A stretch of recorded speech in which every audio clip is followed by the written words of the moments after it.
வாழ்க வையகம், வாழ்க வையகம், வாழ்க வளமுடன். குரு வாழ்க, குருவே துணை. யாழ் மண்டல விண்ணலைவழி இணைப்பினில் இணைந்திட்ட அன்பு உள்ளங்கள் அனைவருக்கும் இனிய மாலை வணக்கம்.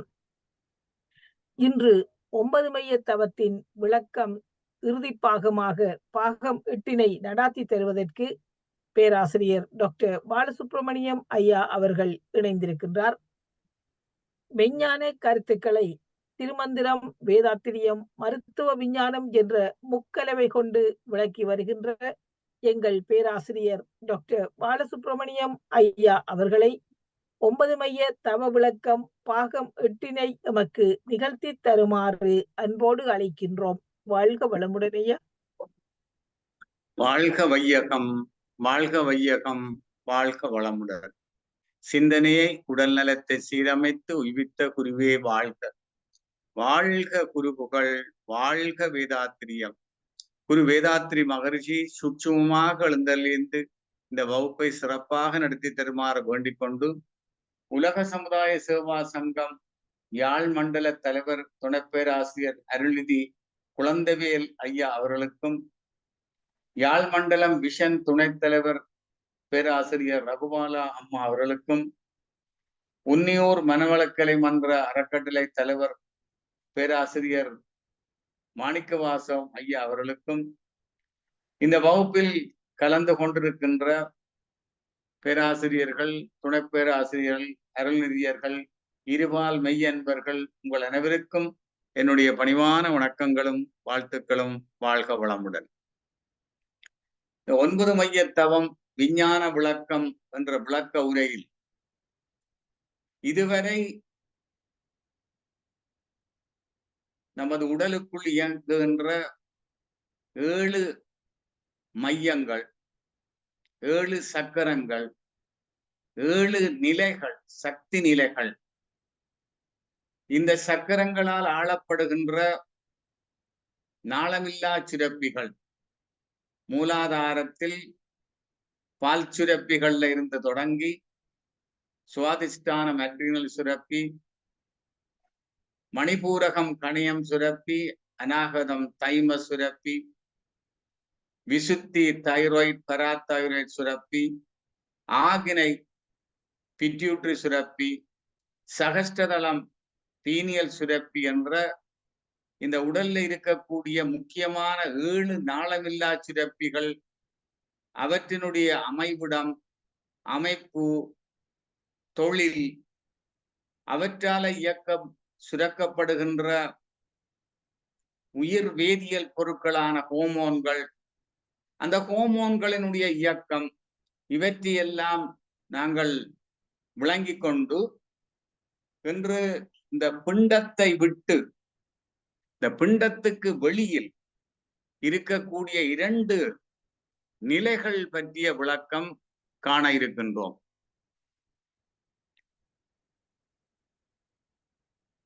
இந்த பிரபஞ்ச களம் என்பது 8வது மையம். இந்த பிரபஞ்ச களத்தில் மனம் விரியுது.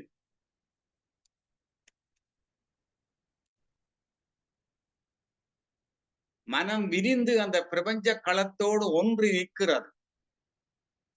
கோடான கோடி நட்சத்திரங்களுக்கு இடையில இந்த மனம் விரிந்து கொண்டு போகுது, அகண்டாகாரமாக விரிகிறது. அப்படி விரிகிறபடியால இந்த சகஸ்டதள சக்கரத்தில் 13 தொடக்கம் 8 சுற்றுக்கள் செகண்ட் என்ற நிலையில் இருந்த மனம் அது விரிந்து விரிந்து விரிந்து 7 தொடக்கம் 4 சுற்றுக்கள் செகண்ட் என்ற அளவில மன அலை இயக்கம் இயங்குகின்றது. இந்த சக்திகளம், பிரபஞ்சக்களம், சிவகளம், இதெல்லாம் நமது உடலுக்கு அப்பால விரிந்து இருக்கின்றது, பரந்து விரிந்து இருக்கின்றது. மனம் உடலை விட்டு வெளியில அது இந்த சக்தி களத்துல அதுல இருக்கிற அந்த தோற்றங்களை நினைத்து அது விரிவடையுது. இந்த பிரபஞ்சம் முழுக்க, இந்த அண்டம் முழுக்க இந்த மனம் விரிவடையுது. அந்த பிரபஞ்ச களத்துல என்ன இருக்கிறது? நாம் வாழுகின்ற பூமி, அந்த பூமியில இருக்கிற நவகோள்கள்,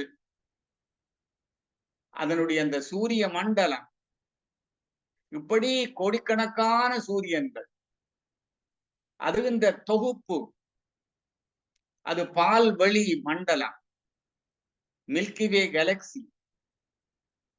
இந்த பால்வழி அண்டங்கள், கோடிக்கணக்கான அண்டங்கள், மண்டலங்கள் எல்லாம் சேர்ந்த தொகுப்பு தான் இந்த பிரபஞ்சம். அந்த பிரபஞ்சத்தோடு ஒப்பிடும் பொழுது இந்த மனித உருவம் மிக சிறியது, கணக்கில் எடுக்க முடியாது. இந்த பிரபஞ்சமோ மிக பெரியது. அந்த அளவுக்கு, ஆனால் இந்த மிக சிறிய மனித உருவத்தில் இருக்கக்கூடிய அந்த மனம் அவ்வளவுக்கு, இந்த பிரபஞ்சம் அளவுக்கு விரிவடையுது. அப்படி விரிவடைகிற மட்டும் இல்லாமல் அந்த பேரியக்க ஆற்றலோடு இந்த மனம் லயமாகிறது. அப்படி ஒரு நிலையில இருக்கிறது இந்த மனம். அந்த நிலையில மன அலைச்சுழல் 7 சுற்றுக்கள் செகண்டாக இருக்கின்ற தீட்டா வேவ். இந்த நிலையில இந்த அலைச்சுழலுக்கு மேலாக என்ன பிரபஞ்ச இரகசியங்கள் இருக்கிறதோ அவற்றையெல்லாம் உணர்ந்து கொள்ளக்கூடிய ஆற்றல் கிடைக்கின்றது. இப்படியான ஒரு நிலை, ஒரு பேரண்ட பெருவழி. மகரிஷி சொல்லுவார், பேரண்ட பெருவழியை நினைக்கும் தோறும் பெருகி வரும் இன்பத்தை யானென் சொல்வேன். ஓரண்டத்துள் கோடி கோடி அண்டம், ஒவ்வொன்றும் அளப்பெரிய அல்ல என்றோ. யார் அண்ட முடியும் அங்கே நான் அல்லாமல், எனினும் தன்னிலை அறிந்தோர்க்கு எளிது ஈது. நீரண்ட துறைந்த நில உலகில் வாழும் நிறையற்ற சீவகோடி தரமத்து ஆய்வீர் என்று சொல்ற. அப்படி ஒரு பெரிய அமைப்பு இந்த மனம் அந்த அளவுக்கு விரிகிறது பிரபஞ்ச களத்துல. இந்த பிரபஞ்ச களத்தை எல்லாம் தாண்டி அது விரிந்து விரிந்து விரிந்து விரிந்து சுத்தவெளி என்ற 9வது மையத்துக்குள்ள செல்லுகின்றது. சுத்தவெளி, இதைத்தான் இறைநிலை என்கிறார்கள். இதை சித்தர்கள், ஞானிகள் அதை சிவகளம் என்கிறார்கள். ஆதி அனாதி பிரம்மம், பூரணம், மெப்பொருள், பரம்பொருள், வெட்டவெளி, பால்நிலை, சூனியம், சிவம், பேரறிவு, முக்தி, நிறைபெறு மனம், முழுமைப்பேறு, வீடு பேறு, இப்படியெல்லாம் விளக்குகிறார். இந்த சுத்த வெளிக்குள்ள இந்த மனம் விரிஞ்சு செல்லுறது. பிரபஞ்சத்தை எல்லாம் தாண்டி, அங்க இருக்கிற அந்த தோற்றங்களை எல்லாம் தாண்டி அது சுத்த வெளிக்குள்ள சென்று, அந்த சுத்த வெளியில தவம் இறைநிலையோடு ஒன்று இணைகிறது. அப்ப அந்த சுத்தவெளி அது வற்றாயிருப்பு, பேராற்றல், பேரறிவு, காலம் என்ற வளநான்கும் ஒருங்கிணைந்த பெருவழியாக இருக்கின்றது. அது கும்மிருட்டாக இருக்கின்றது. அங்கு எந்த தோற்றங்களும் இல்லை, தட்டுப்படுவதற்கு எந்த பொருட்களும் இல்லை. ஆனால் அது பாய்மை பொருளாக இருக்கிறது. எல்லாவற்றுக்குள்ளும் ஊடுருவி இருக்கிறது. எல்லாவற்றையும் தன்னுள் ஊடுருவ விடுகின்றது. பொறிபுலன்களால உணர முடியாததா இருக்கிறது. எல்லையற்ற ஆற்றல் அறிவுள்ளதாக இருக்கிறது. அப்படியான அந்த சுத்த வெளிக்குள்ளே இந்த மனம் தவஞ்செய்கிறது. இந்த சுத்த வெளி, இந்த வெட்ட வெளி, அது பேரறிவாக இருக்கிறது. அந்த பேரறிவு தான் எல்லாவற்றையும் ஒழுங்காக இயக்கிக் கொண்டிருக்கிறது. அது ஒரு காலம் என்ற நுண் அதிர்வோட இருக்கின்றது. அப்படி இந்த சுத்த வெளி, அந்த சுத்த வெளியில மனம் ஒன்றை கலக்கும் பொழுது இந்த மனமும் தூய்மை அடைகிறது. மன அலைச்சுழல் டெல்டா வேவுக்கு வருகிறது. வினாடிக்கு 3.1 சுற்றுக்கள் செகண்ட் என்ற அளவில மன அலைச்சுழல் குறைகிறது. இந்த மனத்துக்கு ஒரு தன்மை இருக்கிறது. அது எந்த பொருளை நினைத்தாலும், எந்த பொருளோட சம்பந்தம் கொண்டாலும், அது அந்த பொருளாகவே வடிவம் குணம் எடுத்துவிடும். அப்ப மனம் ஒரு பொருளோட சம்பந்தம் கொள்ளுது. அந்த பொருளும் என்ன, அது ஒரு 4 பரிமாணத்துக்கு உட்பட்டது. காலம், தூரம், பருமன், வேகம் என்ற 4 பரிமாணங்களுக்கு உட்பட்டது. ஆனால் இந்த சுத்த வெளி அது அப்படி அல்ல. அது இந்த பரிமாணங்களை எல்லாம் கடந்தது, எல்லை இல்லாதது. அப்ப மனம் ஒரு எல்லையுடைய ஒரு பொருளை நினைக்கும் பொழுது, அதனோடு சம்பந்தம் கொள்ளும் பொழுது, அது அதாக மாறி அந்த எல்லையை கடந்து செல்ல எத்தனிக்கும். ஆனால் இந்த மனம் இந்த சுத்த வழியை நினைத்தால் மனமும் சுத்த வழியாகும். அப்ப அங்க இந்த சுத்த வழியில எந்த தோற்றங்களும் இல்லை, தட்டுப்படக்கூடிய எந்த பொருட்களும் இல்லை. அப்ப அந்த மனம் அந்த சுத்த வழியில தானாகவே நிற்கும். மனம் தானாகவே நிற்கும். இதுதான் துரியாதீத ரகசியம் என்று மகரிஷி சொல்ற. இப்படி இந்த துரியாதீதத்துல நின்று பழக பழக மனம் நிலைத்து நிற்கும். ஆனால் மனம் ஒரு பொல்லை எல்லை கட்டி விட்டால் அது மீறி அலைய பார்க்கும். எல்லையை நீக்கி விட்டால் அது எங்கேயும் போக முடியாது. இந்த சுத்த வழிக்குள்ள எல்லை இல்லை, அதுக்கு ஆதி அந்தம் இல்லை. அப்ப எல்லை இல்லாத அந்த சுத்த வழியோட இணையும் பொழுது இந்த மனம் அதாகவே மாறி நிற்கும். அது பூரணமாகிவிடும். ஆனபடியால மனம் அலைவதில்லை. அதனாலதான் இந்த துரியாதீதத்தை நிறைபேற்று நிலை என்று வேதாத்திரி மாதிரி சொல்ற. நிறைபேற்று நிலை. இங்குதான் அந்த அறிவு, 6வது அறிவு நிறைவேறு பெறுகிறது. அது இறைநிலையோடு இணைந்து நிற்கிறது. அந்த தெய்வம் அறிவாக, அறிவு தெய்வமாக இருக்கு. தெய்வமே அறிவாக, அறிவே தெய்வமாக இருக்கிற நிலை. அது ஒரு நிலையான பொருள். அது பொருள்.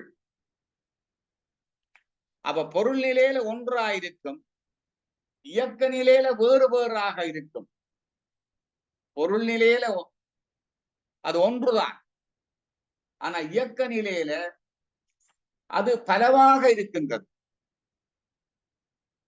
வேறு வேறாக இருக்கின்றது. இந்த நிலையில அந்த உயிர் இறைநிலையோடு அடங்கி நிற்கிறது. அப்படி நிற்பதனால அந்த உயிருக்கு முக்கால ஞானம் கிடைக்கிறது. ஆணவம், கன்மம், மாயை என்ற மும்மலங்களும் அடியோடு ஒழிக்கப்படுகின்றன. அது மட்டுமில்லாமல் நடப்புக்கு தக்கவாறு நினைவை சரிப்படுத்திக் கொள்ற தகமை தோன்றுகிறது. இந்த மனம் நுண்ணிய நிலையில இருக்கிறபடியால எல்லா தத்துவங்களும் எளிதில கிடைக்கின்றது. இந்த வாழ்க்கையில அவ்வளாத சிக்கல்கள் இருக்குதா, அதெல்லாம் அகன்று விடும். அறிவில சிக்கல்கள் இருக்கா, முடிச்சுக்கள் இருக்கா, அதெல்லாம் அகன்று விடும். அது அந்த மன அலைச்சுழல் டெல்டா வேவ் 3.1 என்ற நிலையில இருக்கிறபடியால அந்த நிலையிலிருந்து பார்த்தால், அது மூலாதாரத்திலிருந்து புறப்படும் பொழுது அந்த மன அலைச்சுழல் 14 40 இருக்கின்றது. அது ஆக்னை வர அது அல்பா வேவுக்கு வருகின்றது. 13 சுற்றுக்கள் செகண்ட், சகஸ்டதளத்துல 8 சுற்றுக்கள் செகண்ட் அல்பா வேவ். அது சக்திகளம் விரிய அது 7.4 தீட்டா வேவ். இது சிவகலத்தில் வரும் பொழுது 3.1 டெல்டா வேவ் என்ற நிலைக்கு வருகிறது.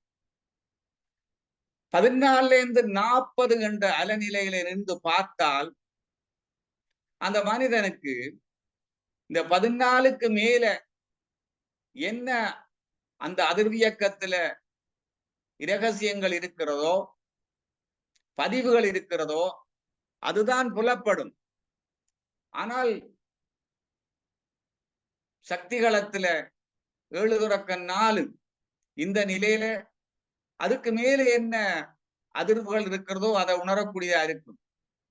இந்த சிவகலத்துல 3.1 சுற்றுக்கள் செகண்ட் டெல்டா வேவ் எப்படி ஒரு அந்த மலை உச்சியில ஏறி நின்று கீழே இருந்து பார்க்கிறதுக்கும் காட்சிகள் எப்படி தோன்றும், மலை உச்சியில இருந்து பார்க்கும் பொழுது காட்சிகள் எப்படி தோன்றும், அதே போல இந்த சுத்தவெளி என்ற நிலையில மன அலைச்சுழல் 3.1 சுற்றுக்கள் செகண்ட் என்ற நிலையில பார்க்கும் பொழுது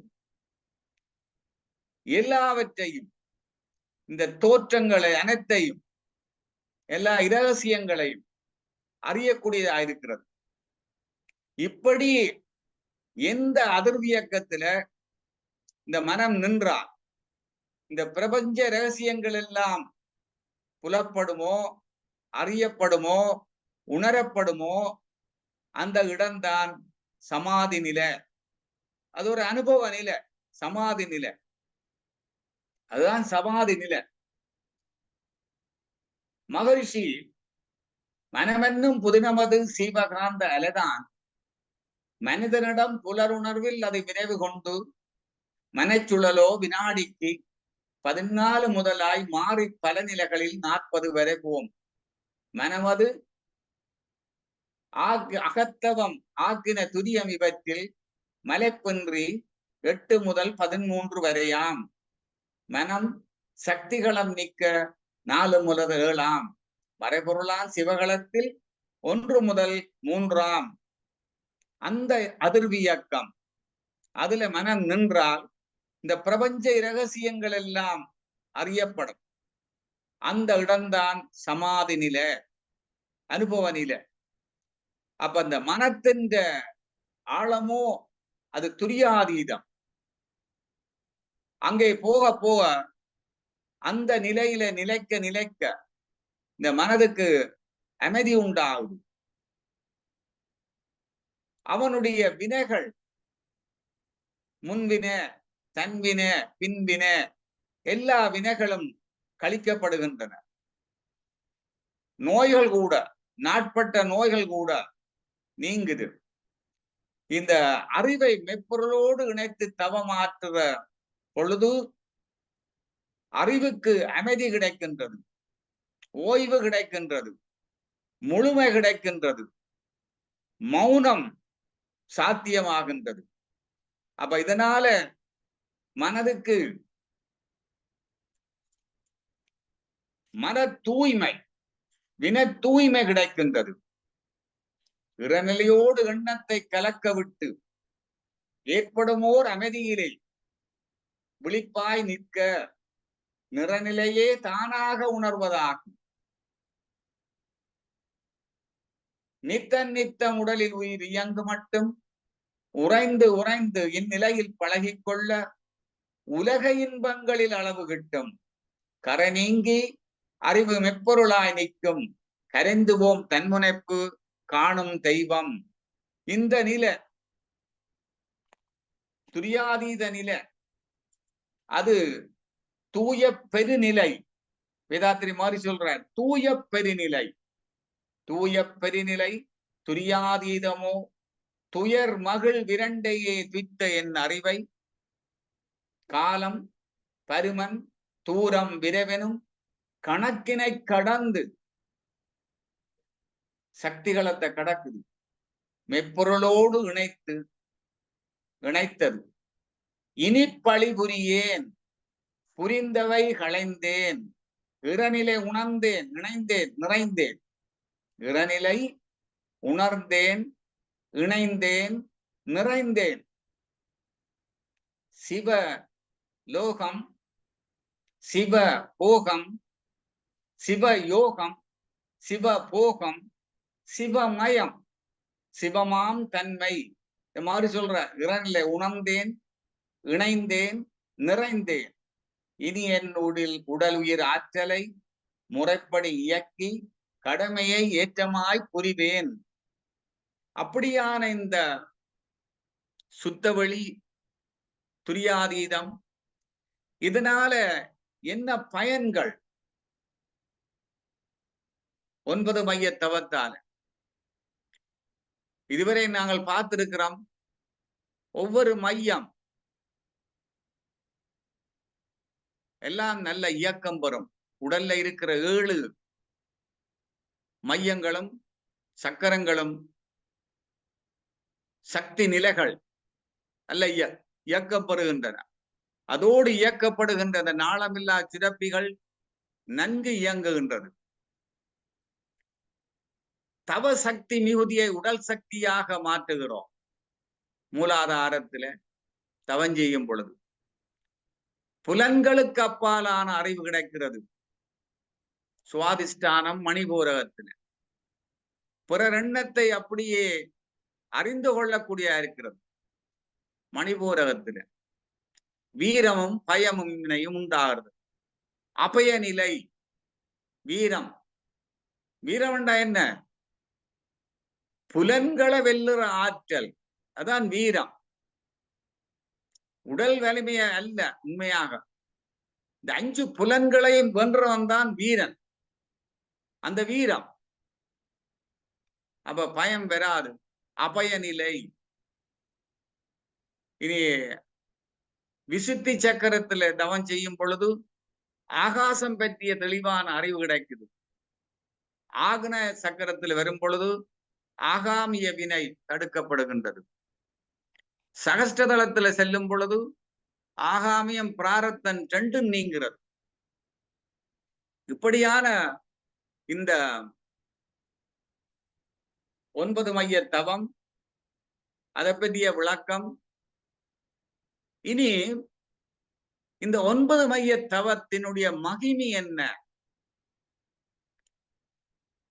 வேதாத்திரி மகரிஷி மட்டும்தானா 9 மைய தவத்தை சொல்லி இருக்கிறார்? அதனுடைய மகிமை என்ன என்பதை பற்றிய விளக்கம். இப்ப திருமந்திரத்துல சைவ சித்தாந்தத்துல இந்த விளக்கம் வருகின்றது.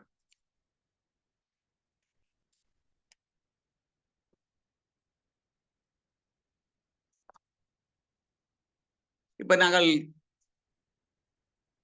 திருமந்திரத்தை எடுத்தால் அவரும் இந்த 9 மைய தவம் அத நவகுண்டங்கள் என்று சொல்லுகிறார். திருமந்திரத்திலே அகப்பூசை, புறப்பூசை, ஞான பூசை என்று 3 விதமான பூசைகளை கொடுக்கிறார். புறப்பூசை புறத்திலே செய்யப்படுகின்ற செயல்கள், கிரிகைகள். அகப்பூசை அது நமது உடலுக்குள்ளே இருக்கிற அந்த சிவனை உணர்றதுக்கான வழிமுறைகள். அப்ப அந்த அகப்பூசையில அவர் இந்த உடலுக்குள்ள இருக்கிற 7 ஆதாரங்கள், இந்த உடலுக்கு வெளியில இருக்கிற 2 ஆதாரங்கள், நிராதாரங்கள், இதை பற்றி எல்லாம் விளக்குறார். இந்த அண்ட தோற்றத்துக்கு ஒரு காரணமான வித்து இருக்கிறது. பிண்ட தோற்றத்துக்கு காரணமான ஒரு வித்து இருக்கிறது. அந்த வித்து தான் அண்டத்தை உருவாக்கும், பிண்டத்தை உருவாக்கும். ரெண்டும் ஒரே வித்து தான். அதுதான் வேதாத்திரி மகரிஷி பிரபஞ்ச தன்மாற்றம், உயிரின தன்மாற்றம் என்று சொல்றார். அப்படியான மூலப்பொருள்ல இருந்து அந்த நிலையான சிவம், அந்த சிவத்தில இருந்து சக்தி, அந்த சக்தி தான் பிற எல்லா தோற்றங்களுக்கும் காரணமாக இருக்கிறது. அது அண்டமா இருக்கலாம், பிண்டமா இருக்கலாம்.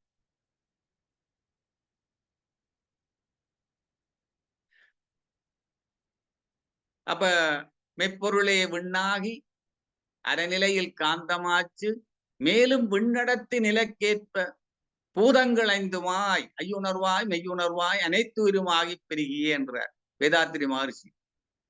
எல்லா தோற்றங்களும். ஆனா ஒரு விதி, இந்த எல்லா தோற்றங்களும் அதனுடைய காலம் முடிய இந்த சுத்த வெளியில ஒடுங்க வேண்டும். வேதாத்திரி மகரிஷி அதைத்தான் சொல்றார், வற்றாயிருப்பு. அதைத்தான் திருமந்திரம் சொல்லுது, அதைத்தான் சைவ சித்தாந்தம் சொல்லுது. ஒடுக்கம், அதை நடத்துறவன் ஒடுக்கி, அவரு பேர் ஒடுக்கி. அப்ப நாங்க பிண்டத்தை எடுத்துக்கொண்டால், பிண்டமண்டா இந்த மனித தோற்றம், அதை மட்டும் எடுப்போம்.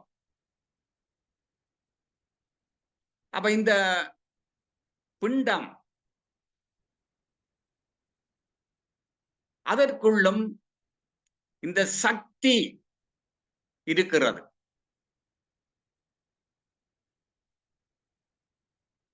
அந்த சக்தி கூட சிவத்தோட ஒடுங்க வேண்டும், கலக்க வேண்டும், புணர வேண்டும்.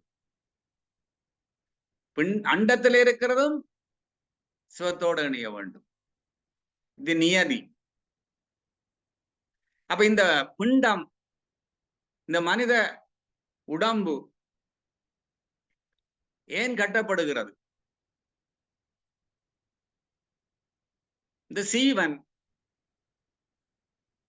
தன்னுடைய வினைகளை போக்க வேண்டும். பல பிறவிகள்ல சேர்த்த வினைகள் போக்க முடியாமல் அது துன்பப்பட்டு கொண்டிருக்குது.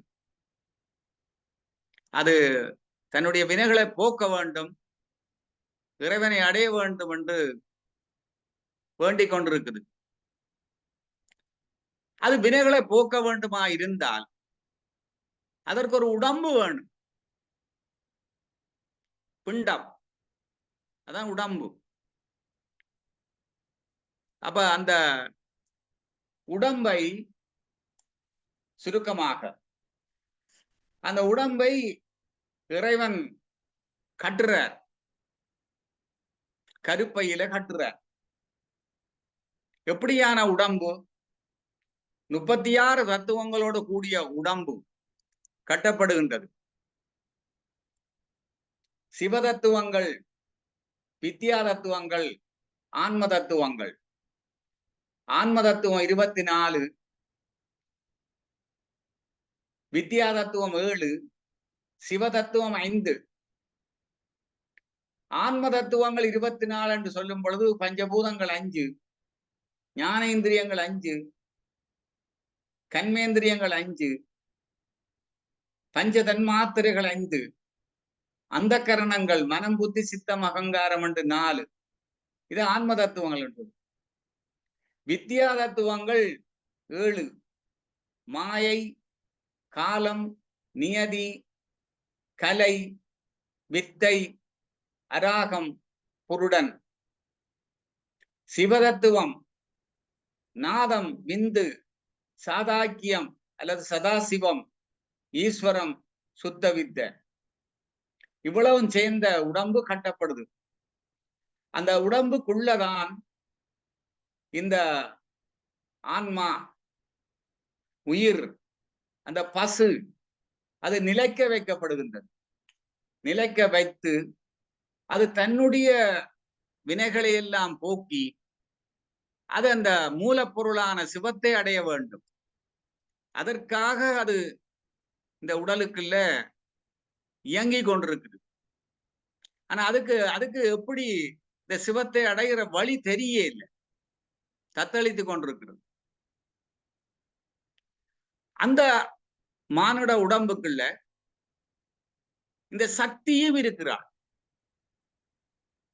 அந்த சக்தி இந்த 7 ஆதாரங்களிலும் எல்லாவற்றினுள்ளும் இயங்கிக் கொண்டிருக்கின்றார்.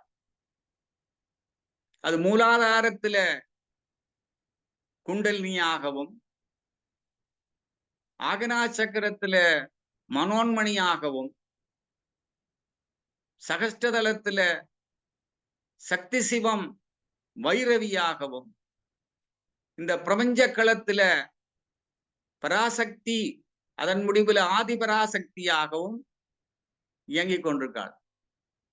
அந்த சக்தி கூட இந்த சிவத்தை சென்றடைய வேண்டும். அப்ப இந்த ஆன்மா, அந்த உயிர், அந்த பசு அதுக்கு போறதுக்கு வழி தெரியாம நிக்குது. ஆனால் இந்த சக்தி எங்க இருந்து வந்தது? சிவத்துக்குள்ள இருந்து வந்தது. அப்ப அதுக்கு தெரியும் எந்த வழியால போக வேண்டும், எப்படி போனால் சிவத்தை சந்திக்கலாம், எப்படி சிவத்துக்குள்ள உள்ளிடலாம், கலக்கலாம், இந்த சிவத்தை புணரலாம் என்றது அவளுக்கு தெரியும். அவளும் அதுக்காக தான் காத்து கொண்டிருக்கிறாள். அப்ப இவள் இந்த துணியை கொண்டு இந்த ஆன்மா அது மூலாதாரத்திலிருந்து ஒவ்வொரு சக்கரமாக தாண்டி ஆகனைக்கு வந்து, சுருக்கமாக நாங்க திருமந்திர விளக்கம் இந்த வேதாத்திரியம் எப்படி மேன்மையா இருக்குன்றது காட்டுறதுக்காக அது ஆகனா சக்கரத்துல சிவசக்தியாகி சிவத்தோடும் சக்தியோடும் இணைந்து அதுக்குள்ள உயிரும் இருக்கும். அது சகஸ்டதலம் போய் அது அப்படியே துவாத சாங்கம் 12 அங்குலம், அது ஒரு முக்கியமான இடம். பிராசாத யோகம் சொல்றது அந்த இடத்துல 16 கூறுகளை கொண்டது. 16 அனுபவங்கள், ஒளியின் விளைவுகள் 16. அந்த இடத்தை தாண்டி விரிந்து அது அப்படியே இந்த பிரபஞ்ச களத்துக்குள்ள போய் அப்படியே சிவகலத்துக்குள்ள போகும். அப்படி போகும் பொழுது இந்த சக்தி திருமூலர் என்ன சொல்றார்? ஒவ்வொரு சக்கரங்களிலும் இந்த சக்தி எப்படி செயல்படுது, அதுக்கு ஒரு பெயர். அந்த சக்தி எப்படி இயக்கலாம், என்ன மந்திரங்கள், என்ன பயிற்சிகள் செய்ய வேண்டும், அப்படி செய்து அந்த சக்திய அப்படியே சகஸ்டதலம் கொண்டு சென்று அதை துவாத சாங்கத்துக்கு கொண்டு சென்று சந்திர யோகம் அப்படியே சிவகளத்துல கொண்டு போவோம்.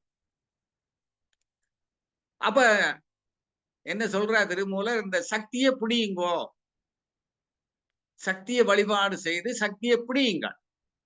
அந்த சக்தியோடு சேர்ந்து அவ பார்த்து கொண்டிருக்கிறா சிவன்கிட்ட போய் சேர்றதுக்கா. நீங்களும் அப்படியே அவவோட போய்கொண்டே இருங்கோ. அவ கூட்டி கொண்டு போவா. கூட்டி கொண்டு போய் அங்க சிவத்தை காட்டி இந்த சிவத்தோட சேர்த்து தானும் அந்த சிவத்துடன் இணைஞ்சு விடுவாள். புணர்ந்தல் சொல்ற கலக்கிற இல்ல, அன்னு கலக்கிறன்னு சொல்ல மாட்டார் திருமூலர். புணருவாள், புணர்தல். அவர் கணவன், இவர் மனைவி, அவர் காத்து கொண்டிருக்கிறார். எப்ப வருவாள் என்று காத்து கொண்டிருக்கிறார். இந்த குண்டலினி சக்தியாக மூலாதாரத்தில புலன்கள் வழியாக உலக போகத்துக்குள்ள இருந்தவள் இப்ப வர்றாள் சேர்த்துக்கொண்டு எல்லாத்தையும் விட்டு. அதுக்கும் அவள்தான் காரணம் குண்டலினி. இப்ப இங்க வந்துட்டாள். அப்ப இந்த உயிரும் வருது. ஆனால் இந்த உயிர் இந்த பிண்டத்தை விட்டு அவளை லேசில வெளிக்கிட முடியாது. ஏன் வெளிக்கிட முடியாது? அது தன் வினைகளை போக்க வேண்டும். அதுக்கு ஒரு சிலபஸ் கொடுத்து கிடக்கு. என்ன சிலபஸ்? காலம், நியதி. நியதி நியதி இந்த வினைகளை நீ தீர்க்க வேண்டும், இவ்வளவு காலத்துக்குள்ள தீர்க்க வேண்டும். அது முடிச்சாதான் இது அப்படியே அப்புறம் அங்கால போகலாம். அப்ப பிண்டத்தை அது தூலம், அதை விட்டு சூக்குமா வர வேணும்.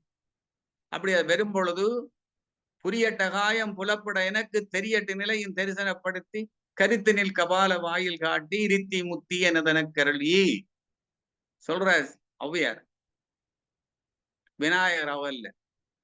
அப்ப இந்த உயிர், இந்த ஆன்மா, இந்த புரியட்டம் எட்டோட போகுது. பஞ்சதன் மாத்திரைகள் 5 மனம் புத்தி அகங்காரத்தோடு போகுது. இது என்ன செய்ய வேணும்? எல்லாத்தையும் விட வேணும்.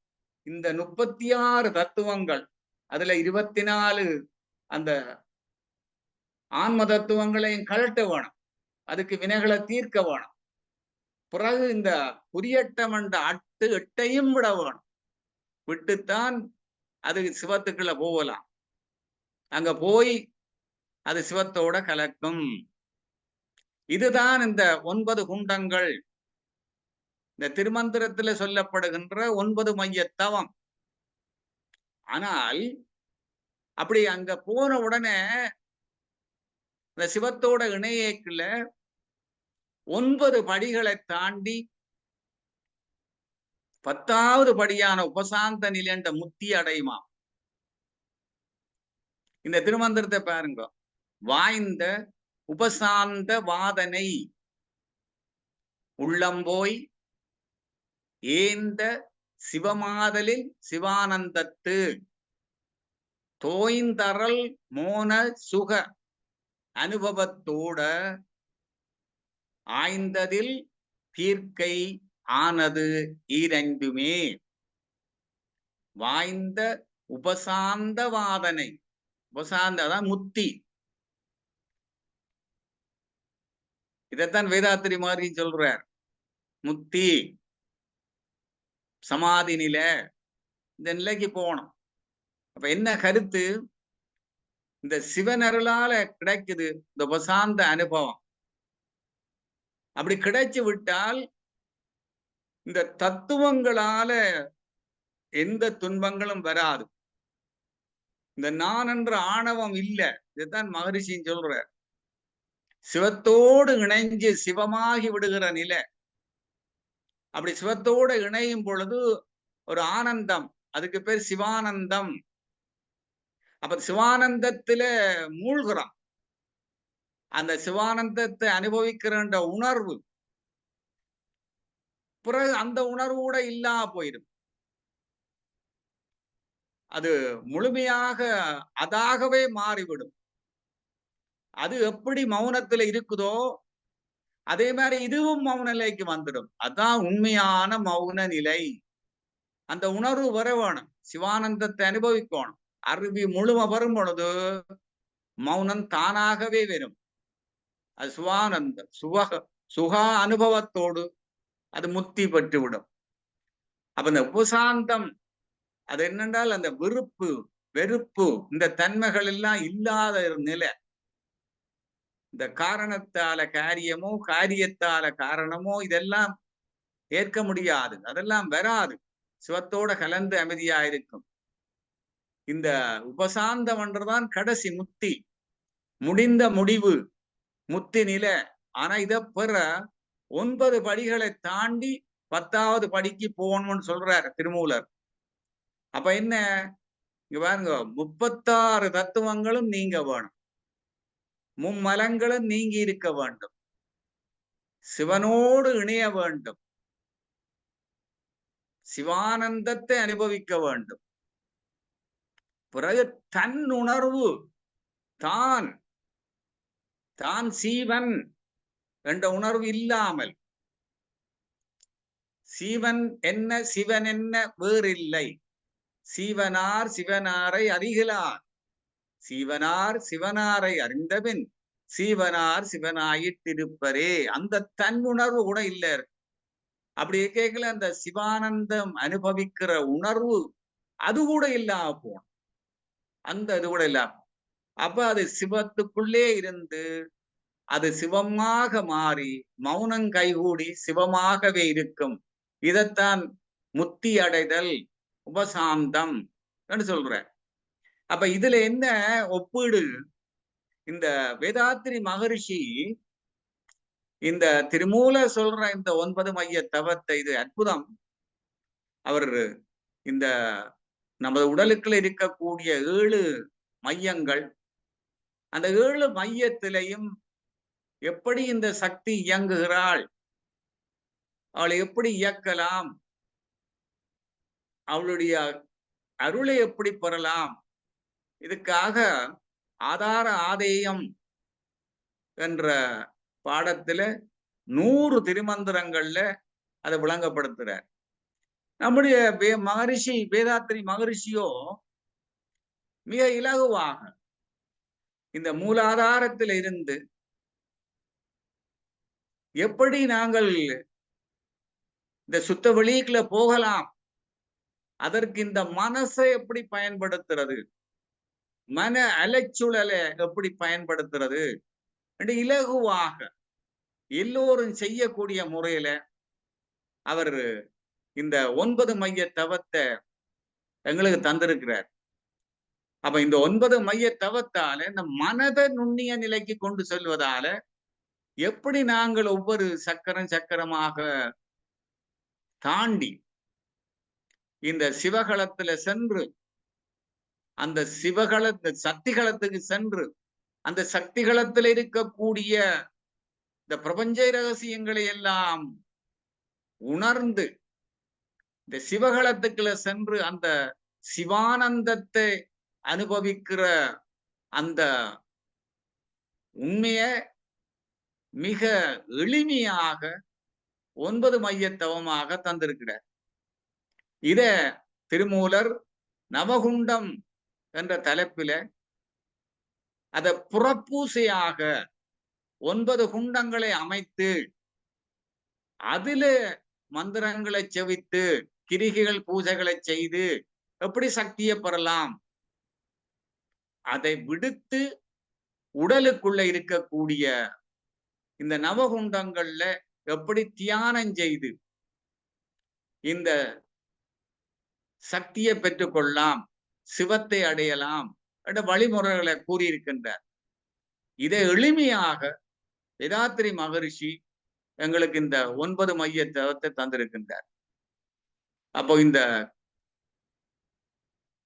8 வகுப்புகளிலும் இந்த 7 சக்கரங்கள், அந்த 7 சக்கரங்களோடு தொடர்பாக இருக்கக்கூடிய நாளமில்லா சுரப்பிகள், இந்த நாளமில்லா சுரப்பிகளை நாங்கள் விளங்கிக் கொள்ள வேண்டியது மிக அவசியம்.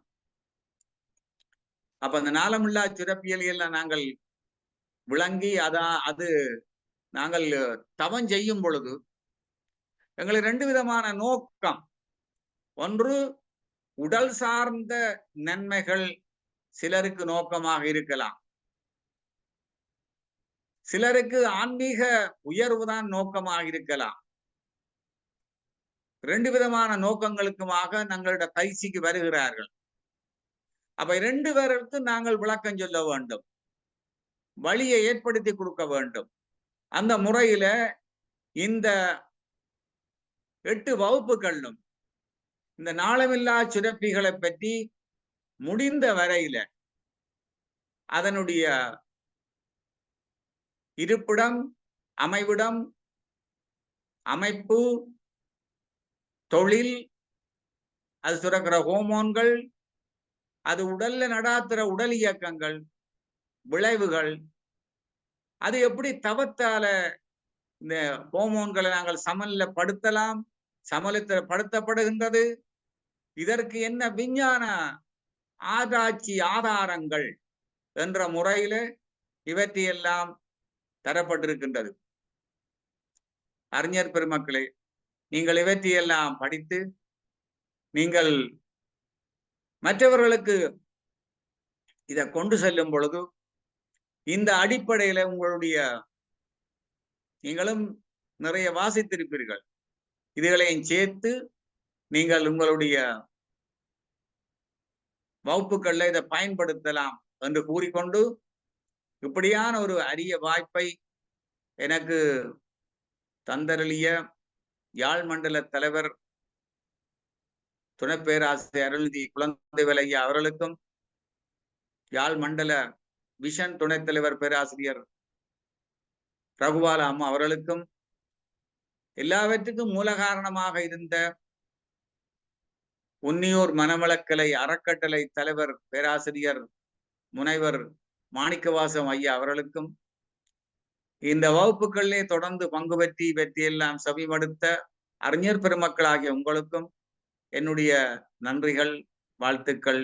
வாழ்க வளமுடன். இனி உங்களுக்கு ஏதாவது சந்தேகம் இருந்தால் நான் அதை தீர்க்க முயற்சி செய்வேன். வாழ்க வளமுடன். வாழ்க வளமுடன் ஐயா. சிறப்பான ஒரு சிந்தனையாக நாங்கள் கேட்டு மகிழ்ந்து கொண்டிருந்தோம். பிண்டத்திலிருந்து அண்டத்தோடு இணைக்கக்கூடிய இந்த 9 மைய தவ விளக்கத்தினை பாகம் 8ஆக பிரித்து, விஞ்ஞான கண்கொண்டு மெஞ்ஞானத்தை மகர்ஷி கவிகள், திருமந்திரம், ஔவையார் பாடல் என்று பல கவிகள் மூலமும் எடுத்து எமக்கு புகட்டி சிறப்பாக இன்று நிறைவு செய்த பேராசிரியர் டாக்டர் பாலசுப்ரமணியம் ஐயா அவர்களுக்கு யாழ் மண்டலத்தின் சார்பாக நன்றிகளும் வாழ்த்துக்களும். முதலில் நாம் ஐயாவை துரிய நிலையில் நின்று வாழ்த்துவோம். சிறப்பான சிந்தனை வழங்கிய பேராசிரியர் டாக்டர் பாலசுப்ரமணியம் ஐயா அவர்கள் வாழ்க வளமுடன். ஐயாவின் உடல் நலம், மனநலம் வாழ்க வளமுடன். ஐயாவின் அன்பு குடும்பம் வாழ்க வளமுடன். ஐயாவின் அருட்தொண்டு வாழ்க வளமுடன். வாழ்க வளமுடன் ஐயா. நன்றி அம்மா. வாழ்க வளமுடன். நன்றி ஐயா. இப்பொழுது அன்பர்கள், உங்கள் மனதில் ஏதாவது சந்தேகங்கள் இருந்தால் நீங்கள் ஐயாவிடம் கேட்டு தெளிந்து கொள்ளலாம்.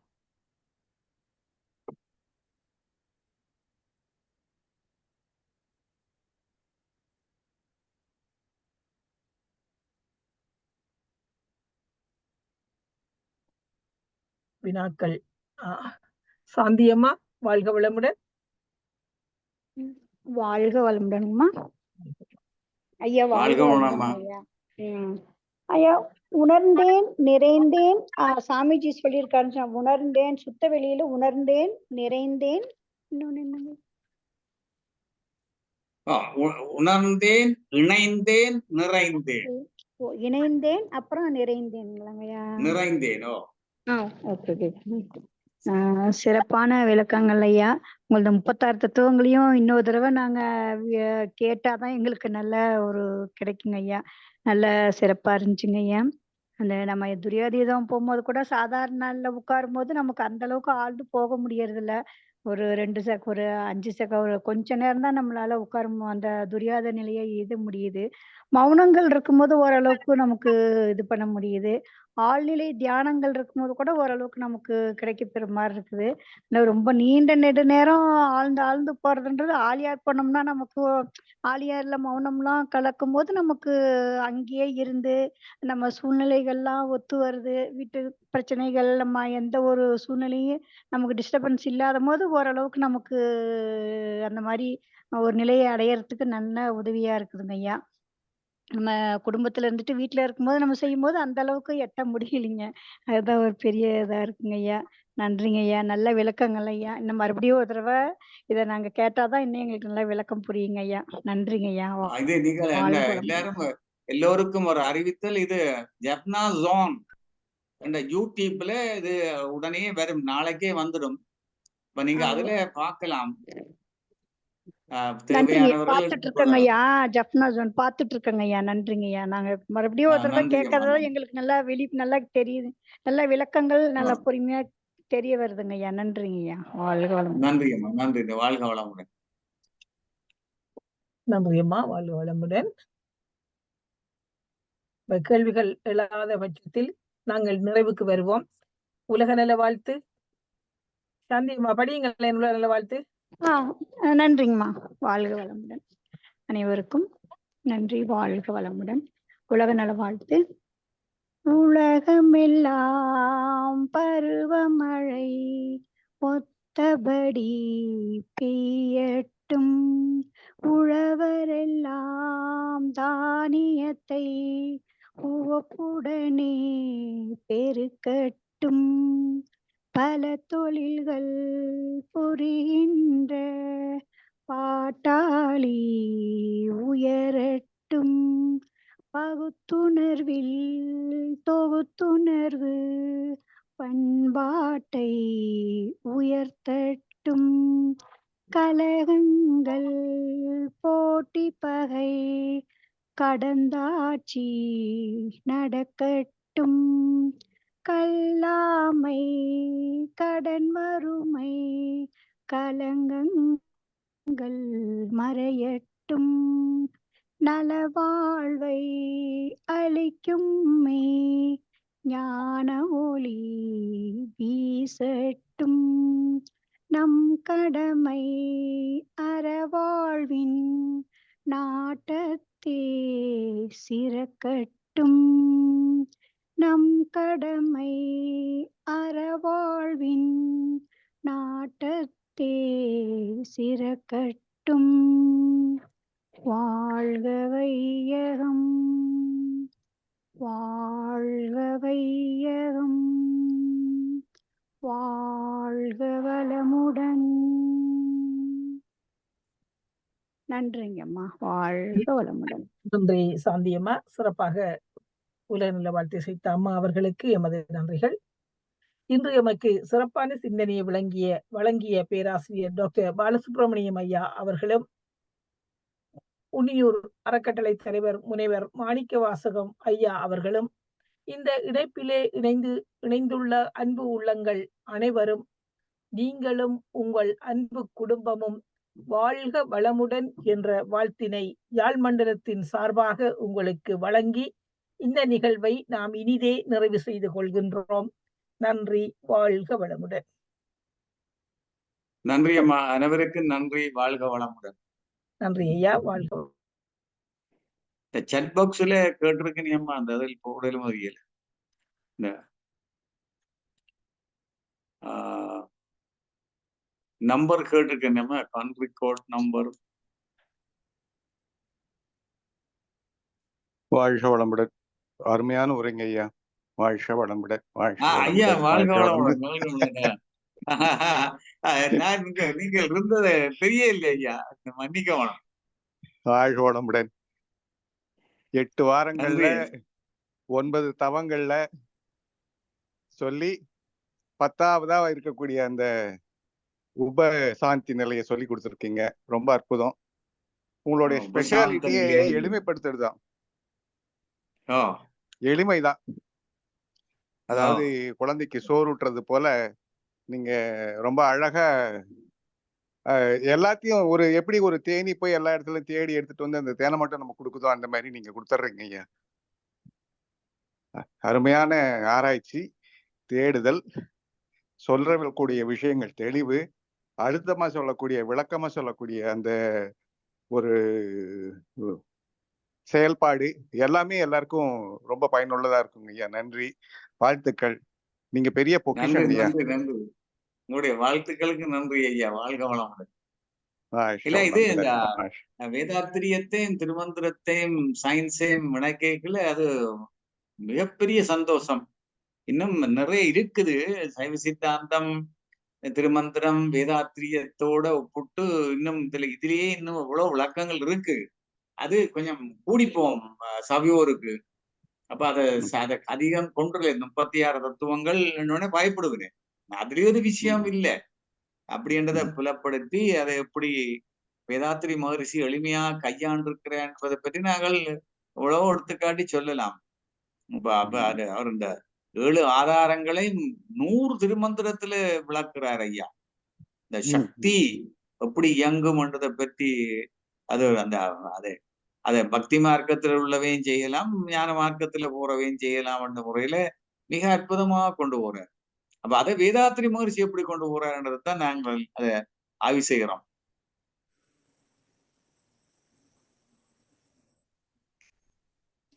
நன்றி ஐயா. வாழ்த்துக்கள். வாழ்க வளமுடன், வாழ்க வளமுடன், வாழ்க வளமுடன். நன்றி ஐயா. நன்றி ஐயா. முருகேசன் வாழ்க வளமுடன். ஓமாம் ஐயா, வாழ்க வளமுடன். வாழ்க வளமா. ஐயோ, அருமை. இன்றைக்கு தான் நான் அதில் ஜாயின் பண்ணினேன். அருமை, அற்புதம், ஆழமாக அந்த துரியாதீத தவத்தை கொண்டு போயிருந்தீங்கள் டாக்டர் ஐயா. சைவ சித்தாந்தம், திருமந்திரம், அந்த இயற்கையோடு இணைஞ்சு அந்த சிவமயம், யோகம் இல்லாம் அந்த மலையை வர்ணிச்சிங்க. அந்த மலை அந்த உண்மையிலேயே அந்த ஆத்மார்த்த ரீதியாக இந்த தவத்தின் ஊடாக போகலாம், போறதுக்குரிய வழி, அந்த சக்தியை அப்படியே கூட்டிக்கொண்டே கொண்டு போய் சேர்க்கிற ஒரு ஊடகத்தை எங்களுக்கு காட்டிட்டீங்க டாக்டர் ஐயா. வாழ்க வளமுடன். வார்த்தைகள் இல்ல. அது மெஞ்ஞானம், அந்த சக்தியோட எங்களை அப்படியே இணைச்சு கொண்டு அப்படி சொல்ல நாங்கள் அந்த மலையில இருந்து ஒரு உயரமான இடத்துல இருந்து இயற்கை காட்சிகளை அனுபவிக்கிறது போல இந்த துரியாதீத தவத்துக்குள்ள போய் நீங்க காட்டிட்டீங்க ஒரு காட்சி. வாழ்க வளமுடன். இவ்வளவு நாள் மிஸ் பண்ணிட்டேன் ஐயா. வாழ்க வளமுடன். அதான் சக்தி வழிபாடு என்று அவர் சொல்லும் பொழுது இந்த எல்லாரும் பிழையாக சக்திய வழிபடுறது என்னத்துக்குன்னு தெரியாம வழிபடுறாரு. அவர் திருமலை சொல்ற சக்தியை வழிபடுறது அவட்ட போறதுக்கு அல்ல, இந்த சிவத்தை அடைகிறதுக்கு இப்ப வழிகாட்டுவா. சிவத்துக்குள்ள இருந்து வந்தபடியால அதான் வேதாத்திரி மாதிரி இந்த இந்த விண்ண பிடிச்சு கொண்டு போ, காந்தத்தை பிடி, காந்தம் அதான் மனம் காந்தம் சொல்றாரு. அதை இவர் திருமூலர் சக்திய பிடி, சக்தி தான் அதுக்குள்ள இருந்து வந்தவா, சிவத்துக்குள்ள இருந்து வந்தவா, அவதான் சரியான வழி தெரியும், அவ இப்படி கையில விட்டுருவோ. அது அற்புதம். இப்ப நாங்கள் 9 தவம் செய்யல எங்களுக்கு இப்ப ஈஸியா இருக்கும்.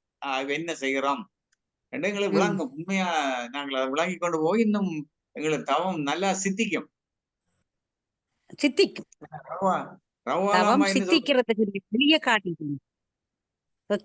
வாழ்க வளமுடன் ஐயா. நன்றி நன்றி அம்மா. நன்றி நன்றி